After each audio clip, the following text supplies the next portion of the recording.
So we finished the heel flap, and so we're ready to start on the first row of the heel turn, which starts on a purl row.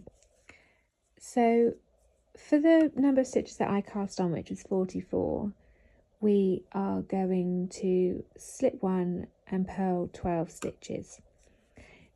If you have cast on more, like say for example 48 stitches, you'll need to purl an extra 1, so it would be slip 1 purl 13.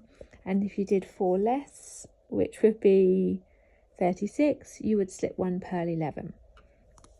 But I'm just going to go with the pattern for my sock at the moment, so we're going to slip 1 and purl 12. 4, 5, 6, slip 1, 1, 2, 3, 4. Slip 1, 1, 2, 3, 4, 5, 6, 7, 8, 9, 10, 11, 12. We're then going to purl 2 together and then purl 1. Okay, and we're going to turn around. And so now it is, no matter how many stitches you cast on, it's going to be slip 1, 1, 2, 3, 4, 5, slip 1, 1, 2, 3, 4, 5, and then we're doing a SSK, or a slip slip knit. So to do that, we're going to slip the first stitch as if we were going to knit it, the second one as if we were going to purl it, and so now those 2 stitches are on our right hand needle. We're now going to put the left needle through the front loops of those 2 stitches and then bring the yarn around and knit from the back and knit those 2 together. You'll see that these stitches are kind of leaning in this way and those are leaning in that way. It'll make a nice pretty and attractive line up through the heel of the sock, and then we'll knit 1 more. Turn it around, and we're going to increase the number of stitches that we purl or knit now. So it's going to be slip 1, purl 6. So 2, 3, 4, 5, 6, and then we're going to purl 2 together. You'll notice now that when you're doing your decreases, either you'll purl 2 together or slip slip knit, you should be doing it over the gap. There should be like a space between the 2 stitches that you're putting together, and then we're going to purl 1. Okay, then we're going to turn around. So now it's going to be slip 1, knit 7,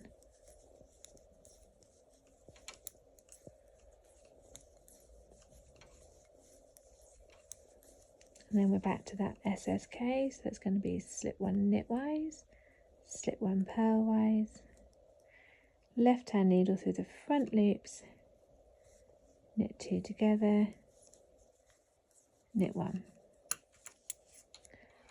turn around, oh, a bit of a tangle, da-da-da. Slip 1,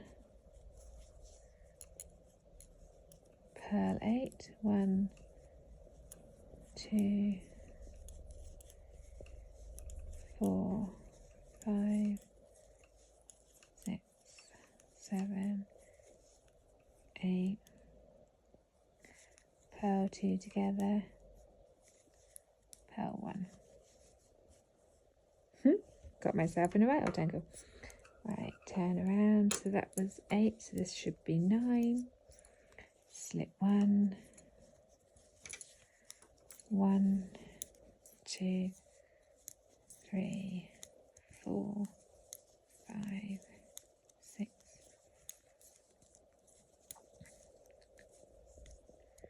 9, slip slip knit, slip 1 knitwise, slip 1 purlwise,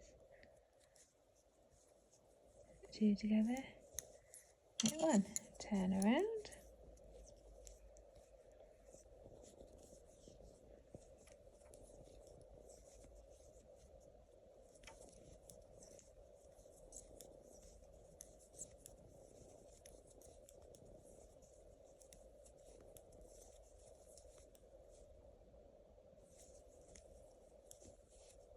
slip one, 1, 2, 3, 4, 5, 6, 7, 8, 9, 10, purl two together, purl one,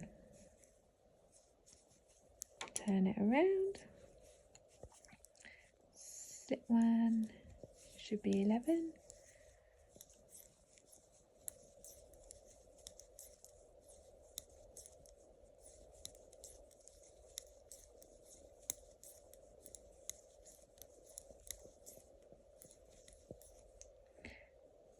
slip, slip, knit, knit one. You might find if you have extra stitches or less stitches because you've done a different size sock, that you might not finish on a knit one or a purl one at the end of those last two rows. That's not the end of the world at all. As long as you're ending in the same place and your gaps are in the same place, then all is well. So you should be able to see now that we have turned the heel and it is now ready to work this way. Alright, I'll be back in a second for the picking up stitches.